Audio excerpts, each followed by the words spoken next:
Hello' বন্ধু বান্ধৱীসকল, আশা কৰো সকলোৰে খবৰ ভাল। আজিৰ ভিডিঅ'ত আলোচনা কৰিম আসাম কমাণ্ডোৰ বিষয়ে। আমি আলোচনা কৰিম আপোনাৰ বয়স কিমান লাগিব, আপোনাৰ চেষ্ট কিমান লাগিব, আপোনাৰ হাইট কিমান লাগিব, ল'ৰা ছোৱালী দুজনৰ বাবে। এই সকলোবোৰ এই ভিডিঅ'টোৰ জৰিয়তে আমি আলোচনা কৰিম। আৰু আৰু বন্ধু বান্ধৱীসকল, আপুনি ৰানিং কিমান কৰিব লাগিব, চাইন আপ কিমান মাৰিব লাগিব, এই সকলোবোৰ কম। তোমালোকৰ বাবে এটা বহুতো ভাল খবৰ আছে। নৱেম্বৰ অথবা ডিচেম্বৰ মাহত আহি আছে আসাম কমাণ্ডৰ নতুন নতুন পোষ্টবোৰ। গতিকে আজিৰ পৰাই বন্ধু বান্ধৱীসকল প্ৰেক্টিচ আৰম্ভ কৰি দিয়া। তোমালোকৰ মনত এটা ইচ্ছা থাকিব লাগিব, পোষ্ট ক্ৰেক কৰিমেই। বাকী বন্ধু বান্ধৱীসকল, আজিৰ পৰাই প্ৰেক্টিচ আৰম্ভ কৰি দিয়া, তেতিয়াহে চাব পাৰিবা। আৰু যদি তুমি মোৰ চেনেলত নতুনকৈ আহিছা, তেনেহলে মোৰ চেনেলটো ছাবস্ক্ৰাইব কৰি দিবা চাকৰিৰ নতুন নতুন আপডেট পাবলৈ। বন্ধু বান্ধৱীসকল, পোনপ্ৰথমতে আমি আলোচনা কৰিম আসাম কমাণ্ডোত আবেদন কৰাৰ বাবে আপোনাৰ যোগ্যতা কিমান লাগিব। এই ক্ষেত্ৰত তোমালোকে জাষ্ট মেট্ৰিক পাছ কৰিলেই হ'ব। বন্ধু বান্ধৱীসকল, আপুনি যদি আসাম পুলিচৰ ইউবিত এপ্লাই কৰে, তেতিয়াহ'লে মেট্ৰিক পাছ কৰিবই লাগিব। আৰু যদি ইউবিত এপ্লাই কৰে, তেতিয়াহ'লে আপোনালোকৰ হায়াৰ ছেকেণ্ডাৰী পাছ কৰিবই লাগিব। এতিয়া আহক, বয়স কিমান লাগিব। তোমালোকে যদি আসাম পুলিচৰ কমাণ্ডোত আবেদন কৰিব বিচাৰিছা, তেতিয়াহ'লে 18 বছৰৰ পৰা 21 বছৰলৈকে আবেদন কৰিব পাৰিবা, যদি আপুনি জেনেৰেল কেণ্ডিডেট হয়। আৰু যদি আপুনি OBC কেণ্ডিডেট হয়, তেতিয়াহ'লে 18 বছৰৰ পৰা 24 বছৰলৈকে আবেদন কৰিব পাৰিব।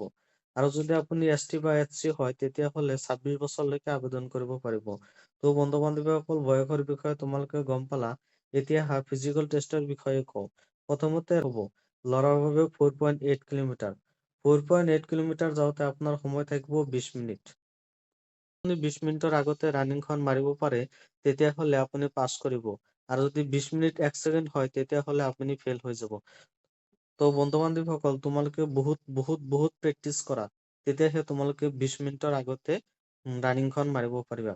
আৰু ইয়াতে এটা গুৰুত্বপূৰ্ণ কথা, বন্ধু বান্ধৱীসকল, তোমালোকে যিমান কম সময়তে ৰানিংখন মাৰিবা, সিমান মাৰ্ক বেছি পাবা। যদি তোমালোকে 15 বা 16 মিনিটত যদি তুমি মাৰিব পাৰিবা, 16 বা 17 বা 18 বা 18 মিনিটত যদি তুমি মাৰিব পাৰা, তেতিয়াহ'লে তোমাৰ মাৰ্কটো বেছি আহিব। আৰু যদি তুমি 20 মিনিটতে তুমি যদি মাৰা, তেতিয়াহ'লে তোমাৰ মাৰ্কটো কম আহিব। ছোৱালীৰ বাবে থাকিব 2.8 কিলোমিটাৰ। 2.8 কিলোমিটাৰ 19 মিনিটত মাৰিলেই হ'ব। বন্ধু বান্ধৱীসকল, ইয়াৰ পিছত আমি লং জাম্পৰ বিষয়ে আলোচনা কৰো। ল'ৰা 16 ফুট মাৰিলেই হ'ব। 16 ফুট যদি আপুনি মাৰিব পাৰে, তেতিয়াহ'লে আপুনি 20 মাৰ্ক এটা পাই যাব। আৰু ছোৱালীৰ বাবে 13.5 ফুট মাৰিলেই হ'ব। যদি 13.5 ফুট মাৰিব পাৰে, তেতিয়াহ'লে 20 মাৰ্ক পাব। বন্ধু বান্ধৱীসকল, তোমালোকে লং জাম্পত বেছিকৈ গুৰুত্ব দিবা, কিয়নো লং জাম্পত সকলোৱে এক্সেলেণ্ট মাৰে। আৰু যদি তুমি লং জাম্পত তুমি ভালকৈ প্ৰেক্টিচ কৰা, তেতিয়াহ'লে তুমি ভালকৈ লং জাম্পখন মাৰিব পাৰিবা। আৰু লং জাম্পত সকলোৱে এক্সেলেণ্ট মাৰে। আৰু বন্ধু বান্ধৱীসকল, মাৰ্ক কেৰি কৰাৰ 1 নম্বৰ পইণ্ট হৈছে লং জাম্পত।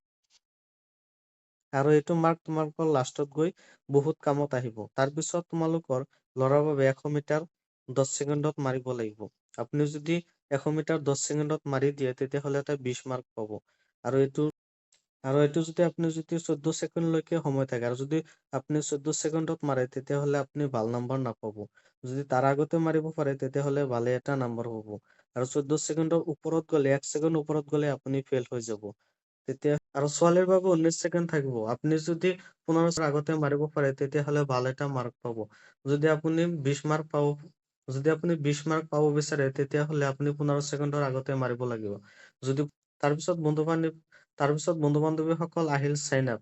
ল'ৰাৰ ক্ষেত্ৰত 14টা মাৰিবই লাগিব। আৰু যদি 14টা মাৰিব পাৰে, তেতিয়াহ'লে ভাল এটা মাৰ্ক পাব। আৰু বন্ধু বান্ধৱীসকল, চাইন আপ মাৰা বহুতো বহুতো বহুতো সহজে কাম। আপুনি চাইন আপখন প্ৰেক্টিচ কৰি থাকিব, আৰু চাইন আপখন প্ৰেক্টিচ কৰি থাকিব, আৰু ভালকৈ তোমালোকে 14টা মান মাৰি দিবা। লগে লগে তোমালোকে 20 মাৰ্ক এটা পাই যাবা। আৰু বন্ধু বান্ধৱীসকল, ছোৱালীৰ বাবে কোনো ধৰণৰ চাইন আপ নাথাকে। আৰু বন্ধু বান্ধৱীসকল, তোমালোকৰ বাবে এটা বহুতো গুৰুত্বপূৰ্ণ কথা, আসাম কমাণ্ডোত কোনো ধৰণৰ এক্সাম নাথাকে।